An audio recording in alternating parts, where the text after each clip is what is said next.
사도신경하심으로 신앙 고백하시겠습니다.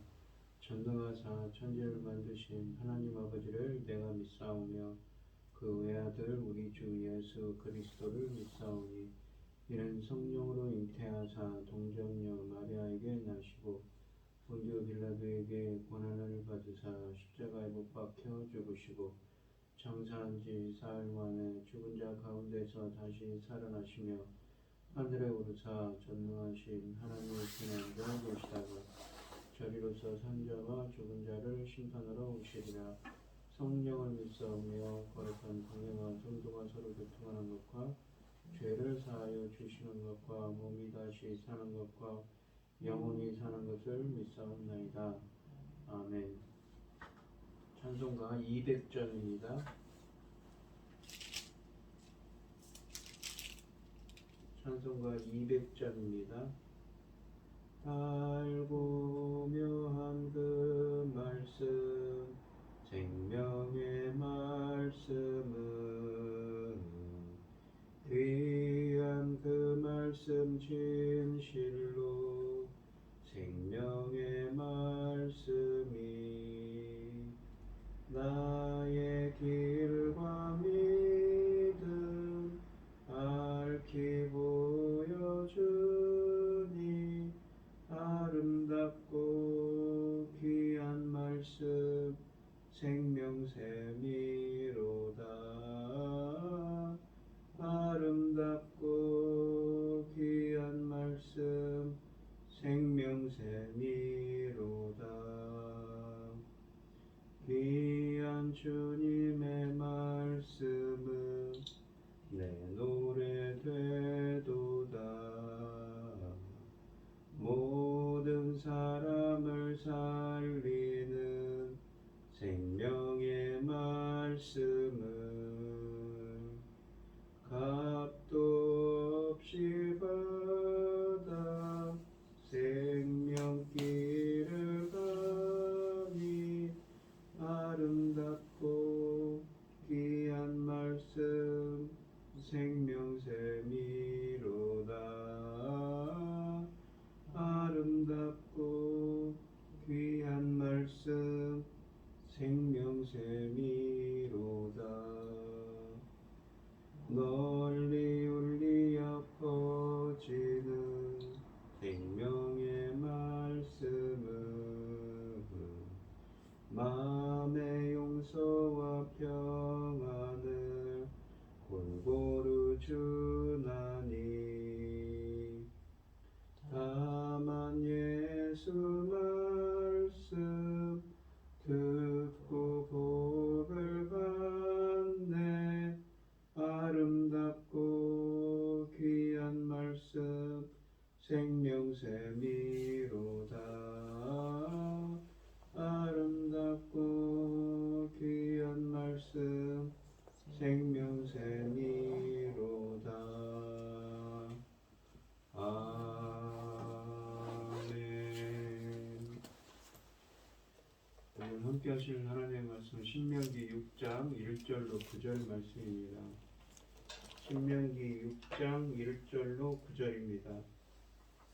교독을 하도록 하겠습니다. 제가 먼저 읽겠습니다. 이는 곧 너희의 하나님 여호와께서 너희에게 가르치라고 명하신 명령과 규례와 법도라. 너희가 건너가서 차지할 땅에서 행할 것이니 곧 너와 내 아들과 내 자손 내 손자들이 평생에 내 하나님 여호와를 경외하며 내가 너에게 명한 모든 규례와 명령을 지키게 하기 위한 것이며 또 내 나라를 장구하게 하기 위한 것이라. 이스라엘이 듣고 삼가 그것을 행하라. 그리하면 내가 복을 받고 내 조상들의 하나님 여호와께서 내게 허락하신 같이 젖과 꿀이 흐르는 땅에서 내가 크게 번성하리라. 이스라엘아 들으라. 우리 하나님 여호와는 오직 유일하신 여호와이시니 너는 마음을 다하고 뜻을 다하고 힘을 다하여 내 하나님 여호와를 사랑하라. 오늘 내가 네게 명하는 말씀을 너는 마음에 새기고 매 자녀에게 부지런히 가르치며 집에 앉았을 때에든지 길을 갈 때에든지 누워 있을 때에든지 일어날 때에든지 이 말씀을 강론할 것이며 나는 또 그 자리에 손목에 내 기울인 상황이나 내 미간에 붙여 피를 삼고 또 내 집 문설주의 바깥문에 기록할지니라. 아멘. 오늘 본문 말씀의 제목은 순종, 사랑의 방식입니다. 모세는 백성들에게 율법을 마음에 새기고 자녀에게 가르치고 항상 곁에 두고 주야로 묵상하며 하나님을 온전히 사랑하라고 권면하고 있습니다. 1절부터 3절은 율법 준수 권면에 대해 말씀하십니다. 이 6장 1절로 3절은 5장 22절부터 33절에 말씀하신 것의 결론적인 기능을 합니다. 비록 본문이 앞부분에 결론적인 기능을 하고 있는 것은 사실이지만 이 말씀이 이스라엘의 생존을 위해 이 율법에 따라 사는 것이 얼마나 중요한 것을 강조함으로써 6장부터 11장까지를 통해 선포될 말씀을 준비시키는 기능도 지니고 있음을 우리는 알아야 합니다. 이렇듯 이 5장과의 이 1절부터 3절은 5장과의 연결성을 유지하면서 동시에 다음 단락을 예비하는 두 가지 기능을 동시에 담당하고 있습니다. 1절에서 모세는 율법을 명령과 규례와 법도라고 부르는데 모세는 본문에서 이 세 가지를 한꺼번에 사용함으로써 이스라엘의 율법의 한 획도 등한시하는 일이 없도록 하고자 합니다. 모세는 2절에서 율법을 가르치고 선포하는 두 가지 목적을 밝힙니다. 첫째는 이스라엘이 들은 율법에 따라 행동하도록 하기 위함입니다. 율법을 듣고 즐기라고 주어진 것이 아닙니다. 율법은 삶의 지침이요 세상을 판단하는 기준입니다. 그러므로 율법을 듣는다는 것은 곧 그 율법의 기준에 따라 살아가야 할 책임을 동반하는 것입니다. 두 번째로는 율법은 주의 백성들로 하여금 하나님을 경외하도록 하는 것이 목적이라고 합니다. 하나님의 영광과 성품을 반영한 율법이 요구하는 높은 윤리적인 기준, 고상한 가치관, 종교적 요구 등은 이 세상에 사는 사람들이 쉽게 행동으로 옮길 수 있는 것들이 아닙니다. 그러므로 율법을 알아갈수록 높은 윤리적 삶을 요구하시는 하나님의 거룩하심과 이 기준대로 살지 못했을 때 임할 수 있는 징벌을 생각하면 율법의 창시자이신 하나님을 더욱더 경외할 수밖에 없습니다. 모세가 백성들에게 율법을 선포하는 것은 그들에게 도덕적이고 의로운 삶을 살게 하기 위함만은 아닙니다. 율법의 윤리적 기준이 높기는 하지만 그 기준에 따라 살려고 순종하고 열심히 노력하면 하나님이 이미 선조들에게 여러 차례 약속하신 것처럼 그들의 삶을 풍요와 번성으로 채우실 것이라고 3절에 말씀하십니다. 이렇게 하나님 말씀대로 산다는 것은 곧 하나님의 축복을 누리며 약속의 땅에서 번성하고 오래오래 사는 것을 기대할 수 있게 하는 일입니다. 이런 관점에서 생각해보면 율법은 결코 주의 백성을 짓누르는 징은 아닙니다. 오히려 삶이 지니고 있는 기능을 최대한 누리며 가능성을 최대한 누리며 살 수 있도록 하는 축복의 통로라고 볼 수가 있습니다. 약속과 명령이 즉 하나로 묶여 있습니다. 모세는 3절에서 가나안 땅을 묘사하면서 젖과 꿀이 흐르는 땅이라고 표현을 합니다. 이 표현은 자주 나오는데 젖이라는 것은 인간의 수고가 일궈낸 열매를 뜻하고 꿀은 자연이 주는 선물임을 감안할 때 이 두 가지는 약속의 땅에 이스라엘에게 안겨줄 수 있는 풍성한 축복의 상징이기도 합니다. 젖과 꿀이 흐르는 약속의 땅은 이스라엘이 지난 40년을 헤맸던 이 광야와 극적인 대조를 이루는 말이기도 합니다. 이 4절로 9절 말씀을 우리는 유대인들은 전통적으로 쉐마라는 이스라엘아 들으라라는 이름으로 특별하게 여겼습니다. 이 쉐마는 이스라엘 종교의 가장 밑바탕이 되는 하나님에 대한 진리 선언과 주의 백성들의 가장 기본적인 의무를 정의하는 것으로 일종의 고백이라고 할 수도 있습니다. 가장 기본적인 진리는 여호와 하나님은 한 분이시라는 점이며 4절에 말씀하시듯이 5절에 보시면 주의 하나님의 기본적인 의미, 주의 백성들의 기본적인 의미는 모든 것을 다하여 한 분이신 하나님을 사랑하는 것이라고 합니다. 훗날 예수님도 이 두 가지를 율법과 선지자의 골자라고 마가복음 12장 29절 30절에서 지적하셨습니다. 6절부터 9절은 이 두 가지 원리가 두 가지 진리가 율법과 어떻게 연관되어 있으며 주의 백성들에게 얼마나 중요한가에 대해 설명합니다.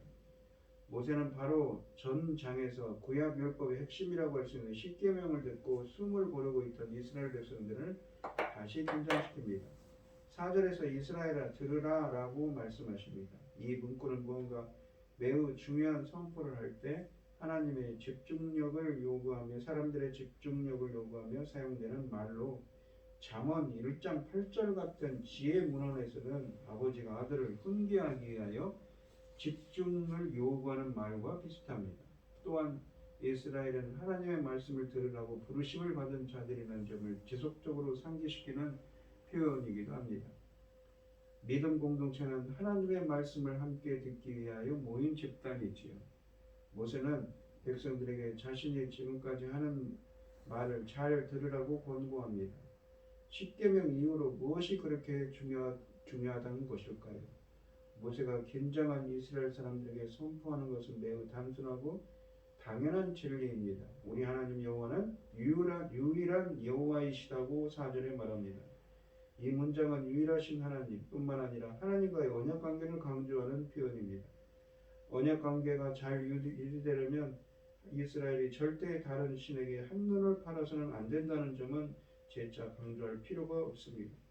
다른 민족들은 온갖 우상들을 숭배한다 할지라도 하나님과 특별한 관계를 맺은 이스라엘은 오직 하나님만 섬기한다는 점을 강조하고자 합니다. 하나님의 언약 백성은 오직 하나님만 경외하며 섬기고 하나님의 이름으로만 맹세해야 하는 것입니다. 오직 여호와만을 한 분이신 하나님으로 고백하고 산다는 것이 삶에서는 무엇을 뜻할까요? 모세는 5절에서 마음을 다하고 뜻을 다하고 힘을 다하며 주 너희 하나님을 사랑하는 것이라고 합니다. 마음과 뜻과 힘 등 이 세 단어가 함께 사용되는 것은 신명기에서는 이곳이 유일하며 구약에서 한 곳이 더 나옵니다.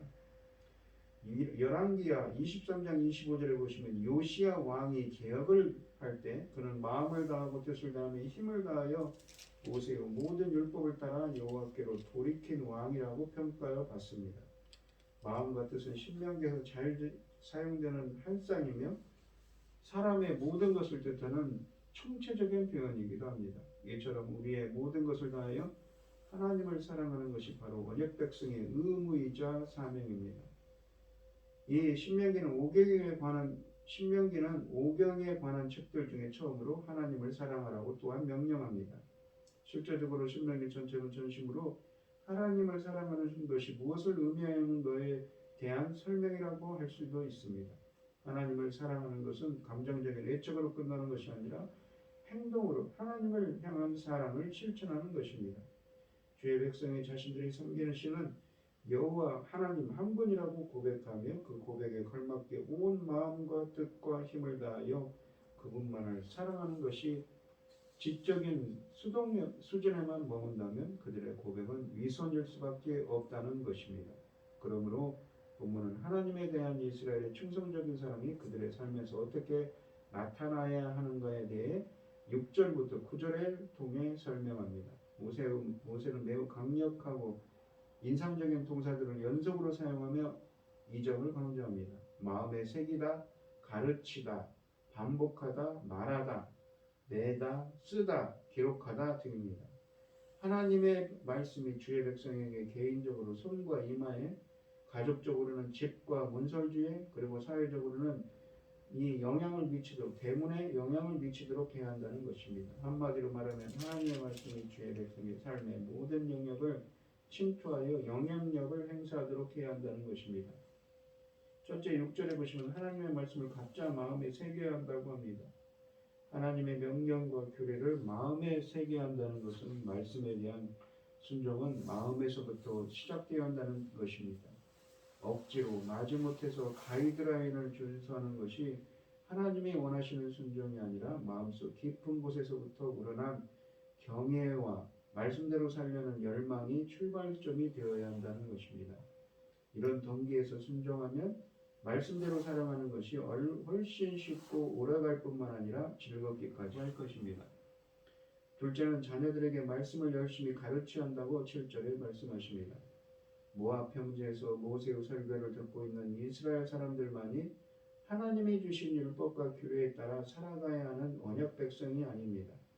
그들 옆에 앉아있는 어떤 어린 자녀들도 심지어 아직 태어나지 않은 그들의 후손들도 이 언약 공동체의 멤버들입니다. 그러므로 신앙생활을 잘 하고 있는 기성세대는 다음 세대들도 자신들처럼 하나님의 말씀에 따라 잘 살 수 있도록 율법과 규례를 잘 가르칠 의무가 있습니다. 언약 백성의 정체성이 자손 대대로 지속되어야 하기 때문인 것이지요. 모세는 이러한 의무의 중요성을 강조하기 위해 열심히 가르치라고 하는데 이 단어의 기본적인 의미는 각인이 될 때까지 반복하라는 것입니다.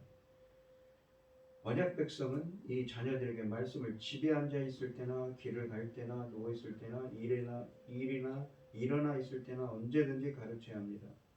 일어나서나 이 말씀 생각만 해야 하며 앉으나서나 말씀 생각만 해야 하며 말씀에 취하라는 권면입니다. 세대 간의 대화가 거의 단절되시피 하며 살아가는 한국 기독교인들에게는 세대 간 믿음 유산의 전승이 얼마나 중요하고 하나님이 원하시는 일인가를 생각하게 하는 말씀입니다. 자식들의 신앙교육과 믿음의 유산을 그들에게 남겨주는 일에 있어서 우리는 하나님 앞에 부끄러움이 없어야 할 것입니다. 셋째는 각 교인이 8절에 말씀하시는데 각 개인이 말씀의 흔적으로 가득한 삶을 살아야 합니다. 주의 백성이 하나님의 말씀을 다음 세대에게 전수하고 가르치는 것은 매우 중요한 일이지만 그들의 책임은 다음 세대를 말씀으로 훈련하는 일에 그치지 않습니다. 언약 백성의 더 크고 기본적인 의미는 자신들의 삶이 하나님의 말씀의 흔적으로 가득하게 하는 것입니다. 그래서 그것을 손에 메어 표로 삼고 이마에 붙여 기호로 삼으라고 하십니다. 이것은 8절에 있듯이 말씀의 흔적이 주의 백성의 손과 이마에 있어야 하는데 손은 행동을, 미간은 두 눈 사이에 있는 미간이 있는 머리는 태도를 상징합니다. 하나님의 백성의 생각과 행동은 온전히 하나님의 지배를 받아야 한다는 것입니다. 우리도 그리스도의 구원의 흔적, 우리가 하나님의 규례와 계명 같은 이러한 구원의 흔적이 우리의 사고와 행동에 드러나야 할 것입니다. 네 번째로는 9절에 있듯이 온 가족과 가정이 속한 공동체가 말씀의 영향력 아래에 있어야 한다고 합니다. 진문설주와 대문에도 써서 붙이라고 하십니다. 이 말씀은 6절부터 8절에 선포된 내용의 총체적인 요약이기도 합니다. 문설주는 집의 입구에 있는 것입니다. 가정의 한계, 범위를 표시하는 곳이기도 합니다. 그러므로 문설주에 말씀을 새겨놓으면 집에 들어올 때나 나갈 때에 그 말씀을 접하게 됩니다. 집에 들어올 때와 나갈 때에 기도하는 마음으로 말씀을 묵상하고 적용하라는 것입니다. 즉 온 집안을 말씀의 영향력 아래에 두라는 권면입니다. 가족들의 이 삶이 모든 영역에 영향을 주는 행복한 가정을 보여줄 수 있도록 하나님의 말씀이 가족들의 삶에 모든 영역에 영향을 주는 행복한 가정을 보여주는 것이라고 합니다. 오늘 본문 말씀을 보시면 쉐마 이스라엘, 들으라 이스라엘이라고 하시는데 이스라엘아 들으라 라고 하십니다. 이 말씀을 듣는 백성이라는 이스라엘의 정체성을 가장 잘 보여주는 표현입니다. 이 말씀과 함께 그들은 아침 창을 열고 이 밤 대문을 닫았습니다. 이 말씀으로 매일의 기도문을 삼아 일상에 하나님을 초청하고 온종일 말씀을 되새기며 순종으로 사랑의 증거를 남겼습니다. 쉐마의 부르심에 응답하며 하루를 시작하는 사람이 하나님의 백성입니다. 오늘 하루도 말씀으로 시작해서 그 말씀을 온종일 되새기며 말씀과 함께하는 하루가 되게 해달라고 기도하는 여러분들이 되시기를 바랍니다. 기도하겠습니다. 하나님 아버지 감사합니다. 쉐마 이스라엘 들으라 하시면서 이스라엘 백성들에게 당부하고 권면하는 것처럼 저희들도 오늘 하루가 하나님의 말씀으로 가득 채워져서 말씀으로 하루를 열고 말씀으로 하루를 닫는 하루가 되게 하여 주시옵소서. 이 모든 말씀 거룩하신 예수님 이름으로 기도합니다. 아멘. 하늘에 계신 우리 아버지여 이름이 거룩히 여김을 받으시오며 나라의 마옵시며 뜻이 하늘에서 이룬 것 같이 땅에서도 이루어지이다. 오늘날 우리에게 일용할 양식을 주옵시고 우리가 우리에게 죄 지은 자를 사하여 준 것 같이 우리 죄를 사하여 주옵시고 우리를 시험에 들게 하지 마옵시고 다만 악에서 구하옵소서. 대개 나라와 권세와 영광이 아버지께 영원히 있사옵나이다. 아멘. 오늘 주신 말씀 가지고 기도할게요. 먼저는 말씀으로 하루를 여는 하루, 그리고 말씀으로 하루를 마무리하는 하루가 되게 달라고 기도하시고, 어려움을 당하신 분들과 각자 한편을 점을 가지고 주여 삼창하시면서 통성 기도하도록 하겠습니다. 주여, 주여, 주여. 아버지 하나님 감사합니다. 오늘도 말씀으로 하루를 열고 말씀으로 하루를 정리하는 하루가 되게 하여 주시옵소서. 오늘도 하나님과 말씀으로 함께하는 하루가 되게 하여 주시옵소서.